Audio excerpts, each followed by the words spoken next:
Hello, good morning सभी को। स्वागत है आपका हमारे यूट्यूब चैनल पर।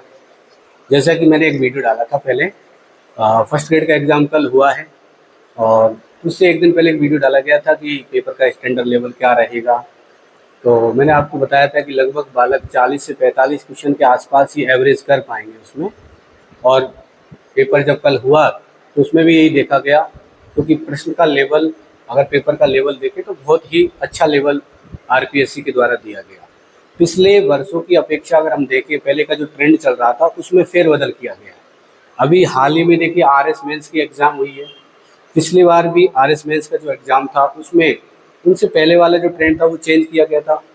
फिर भी इस बार आरपीएससी ने थोड़ा बहुत और चेंज किया है। कहने का मतलब हर बार आरपीएससी अपने ट्रेंड में क्या ला रही है, परिवर्तन ला रही है।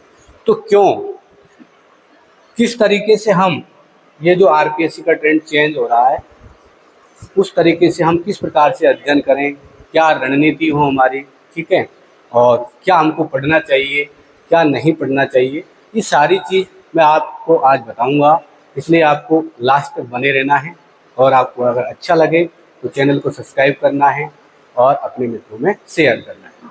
तो देखिए मित्रों, अभी जो आरपीएससी का जो ट्रेंड है, अभी आपने कल फर्स्ट ग्रेड के एग्ज़ाम में देखा, मैंने बहुत सारे प्रश्न ऐसे देखे जिनमें सीधा सीधा किसी प्रकार का फैक्ट नहीं पूछा गया। उन्होंने सीधा लाइन को उठाया है और सीधा उसको क्वेश्चन फॉर्म में रख दिया है। और फिर विद्यार्थी से जो प्रश्न किया गया है वो इस प्रकार का किया गया है कि कौन सा कथन सत्य है, कौन सा असत्य है। ज़्यादातर प्रश्न असत्य वाले कथनों से पूछे गए हैं।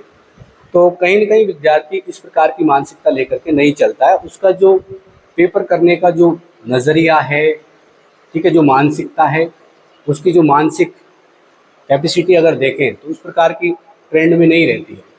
तो हमको जो पेपर का ट्रेंड चल रहा है उसके अनुसार अपने मेंटलिटी को चेंज करना है, उसके अनुसार अपने आप को ट्रेनिंग देनी है। अब वो बात नहीं है, कोई शॉर्टकट नहीं है। कहने का मतलब अगर आपको सफल होना है तो आप के लिए कोई शॉर्टकट नहीं है। अब सबसे बड़ी बात यह है कि क्या करें, फिर किस तरीके से तैयारी की जाए। एक तो मैं आपको बता दूं कि जो भी कोचिंग के नोट्स हैं, अब की बार अगर देखें तो कोचिंग के नोट्स से मेरे को नहीं लगता कि सीधे सीधे प्रश्न पूछे गए। कुछ प्रश्न पूछे गए होंगे क्योंकि उसमें केवल फैक्चुअल टाइप में इस तरीके से पढ़ाया जाता है, मगर प्रश्न जो आए हैं एक तरीके से थ्योरेटिकल प्रश्न पूछे गए हैं। ज़्यादातर मैंने प्रश्नों को देखा, तो उसके लिए बेहद ज़रूरी है कि हमें किताबों से अध्ययन करना चाहिए। किताब से जब अध्ययन कर लें उसके बाद कोचिंग करना थोड़ा बेटर रहता है। अगर हम किताबों से अध्ययन नहीं करेंगे, पहले किताबों को नहीं पढ़ेंगे ठीक ढंग से, तो हम जो कोचिंग करेंगे उससे हमारा काम नहीं चल सकता। तो कोचिंग के साथ हमें ज़रूरी है बेहद ही किताबों को पढ़ना। अब प्रश्न ये उठता है कि कौन सी किताब पढ़ें, ठीक है। तो अगर मैं सबसे पहले सजेस्ट करूँगा आपको, तो जो राजस्थान सरकार की अगर हम बात करें तो राजस्थान सरकार ने आरबीएससी, राजस्थान माध्यमिक शिक्षा बोर्ड, आरबीएससी यानी राजस्थान माध्यमिक शिक्षा बोर्ड की जो बुक्स चलती है, जो राजस्थान सरकार ने सिलेबस डिसाइड कर रखा है 6ठी से लगाकर 12th तक का, तो ज़्यादातर मैंने देखा है कि जो प्रश्न उठाए गए हैं, कुछ अलग टाइप के जो प्रश्न उठाए हैं, ज़्यादातर एग्जामिनर ने वहीं से उन प्रश्नों को उठाया। तो सबसे पहले हमें ज़रूरी है कि हम 6 से लगा करके 12 तक की जो भी बुक्स हैं, जो राजस्थान सरकार ने एक तरीके से सिलेबस में उनको मेंशन कर रखा है, उन्हें हमें पढ़ना है और विस्तार से पढ़ना है। जब तक हम पूरी तरीके से विस्तार से उन किताबों को नहीं पढ़ेंगे तो हमारे जो कंसेप्ट हैं वो समझ नहीं आएगा। इसलिए ज़रूरी हो गया है कि आपको माध्यमिक शिक्षा बोर्ड की 6 से 12वीं तक की सारी किताबों को पढ़ना है। क्योंकि कल का जो पेपर मैंने देखा उसमें जैसे एक गोविंद गिरी वाला जो प्रश्न आया था, गोविंद गिरी वाला, ठीक है, तो ये गोविंद गिरी वाला जो प्रश्न आया था, तो आपके 9th क्लास में एक बुक चलती है, राजस्थान का जो मॉडर्न हिस्ट्री है उससे संबंधित बुक चलती है, ठीक है। तो वहाँ से वो प्रश्न पूछा गया, वहाँ से वो लाइनें उठाई गई है। तो क्यों ना हम फालतू इधर उधर के सोर्सेज हैं उनके लिए भटके, उससे बेटर है कि जो 6 से 12 तक की जो बुक्स चलती हैं उन्हें ठीक ढंग से पढ़ें। और यही हमारी कामयाबी का सबसे बड़ा मिशन होगा। तो सबसे पहले हमें क्या पढ़ना होगा, 6 से 12वीं तक की किताबें। उसके बाद हम चाहें तो कोचिंग का सहारा ले सकते हैं, क्योंकि सीधा सा कोचिंग में आपको विस्तार से नहीं लिखाया जाएगा। अगर विस्तार से लिखाएंगे तो बहुत सारा टाइम लगता है, केवल वहाँ समझाया जाता है और वो सारी चीज़ें हमारे दिमाग में उस समय तो रहती है मगर कुछ समय बाद वो निकल जाती है। अगर कोचिंग का भी अगर कोई सहारा लेना है तो ऐसी कोचिंग चुनें, ऐसे ऐसे मार्गदर्शन का चयन करें जो आपको, जो आरपीएससी का जो ट्रेंड चल रहा है उसके अनुसार।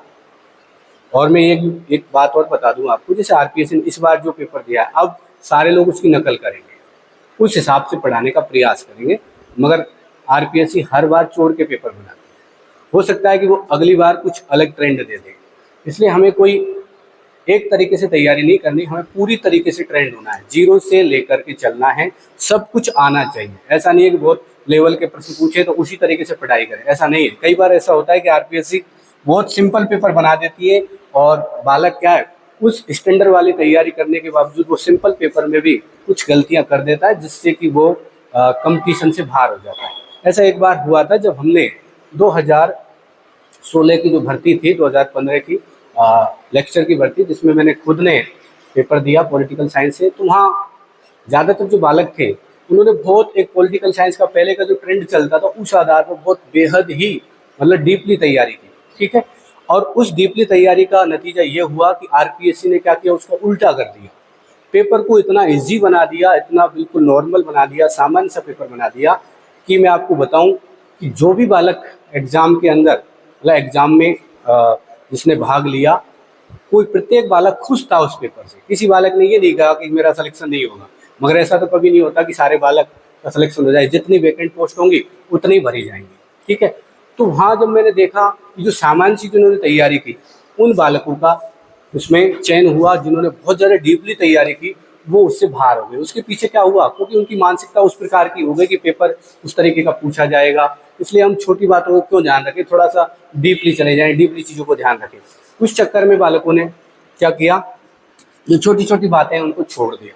तो हम इस भ्रम में ना रहें कि आरपीएससी ने अभी जो ट्रेंड चेंज किया है अगली बार इसी ट्रेंड में पेपर देगा, ऐसा बिल्कुल नहीं है। क्योंकि आरपीएससी बालक की मानसिकता, कोचिंग में जो टीचर्स पढ़ाते हैं उनकी मानसिकता वो अच्छी तरह से जानती है।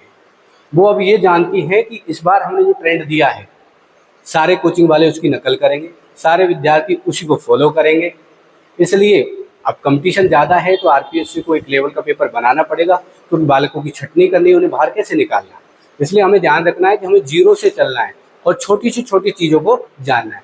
जब हम पूरी चीज़ों को कंसेप्चुअल जानेंगे तब जाके हम प्रश्न का हल कर पाएंगे। तो उसके लिए बेहद ज़रूरी क्या है, आपकी जो आरबीएससी की बुक्स हैं 6 से 12 तक की, उनको अच्छी तरीके से बारीकी से उनका अध्ययन करें। तो किसी भी आजकल देखो कोचिंगों का तो एक ही काम है, ये प्रोफेशनल हैं और उनको पैसा कमाना है, उन्हें कोई मतलब नहीं है कि आपका सिलेक्शन हो या ना हो।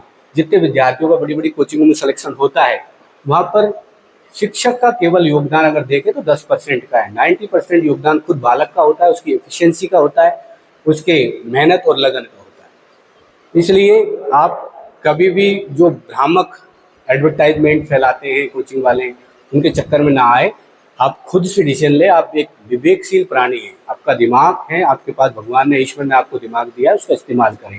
क्योंकि बालक ज़्यादातर मैंने देखा कि भेड़ चाल चलता है, जिस तरफ बालक भाग रहे हैं सारे उसी तरफ भागते हैं। तो इसलिए हमें इस चीज़ का ध्यान रखना है, हमें बेस्ट कंटेंट देखना है। और बेस्ट कंटेंट आपको सबसे पहले अगर पढ़ना है तो कहाँ से पढ़ना है, वही माध्यमिक शिक्षा बोर्ड की 6 से 12वीं तक की बुक्स तो पढ़नी ही पढ़नी है। अगर ये नहीं पढ़ोगे, इसके बाद अगर हम बात करें तो कोई हिंदी ग्रंथ अकादमी की जो कि ऑथेंटिक बुक हैं, हिंदी ग्रंथ अकादमी की जो वो ऑथेंटिक बुक हैं, उनको अच्छे राइटर की बुक हैं वो लेके आएँ, उनको विस्तार से पढ़ें।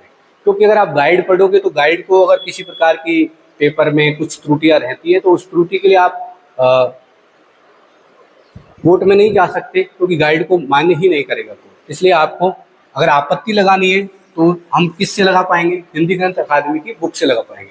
तो आपत्ति लगाने के लिए जरूरी है ऑथेंटिक बुकों का पढ़ना, चाहे उस ऑथेंटिक बुक में किसी चीज़ के बारे में गलत लिखा है मगर हम साबित कर सकते हैं, क्योंकि उसे हिंदी ग्रंथ अकादमी ने क्या दे रखी है, मान्यता दे रखी है। इसलिए हमें 6 से 12वीं तक की तो बुक पढ़नी होगी और हिंदी ग्रंथ अकादमी की भी बुक पढ़नी होगी। तो ज़्यादा से ज़्यादा हमें किस पर ध्यान देना है, कोचिंगों पर ध्यान नहीं दे करके, कोचिंग के नोट्स पर ध्यान नहीं दे करके किस पर देना है, 6 से 12वीं तक की बुक्स पर ध्यान देना है। और हिंदी ग्रंथ अकादमी की अच्छे राइटर्स की कोई बुक हैं जो भी आपके सिलेबस में जो टॉपिक दिया हुआ है उनको वहाँ से पढ़ें।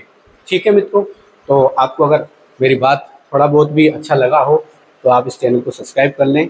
इस प्रकार की वीडियो मैं आगे भी लेके आता रहूँगा। जय हिंद, जय भारत।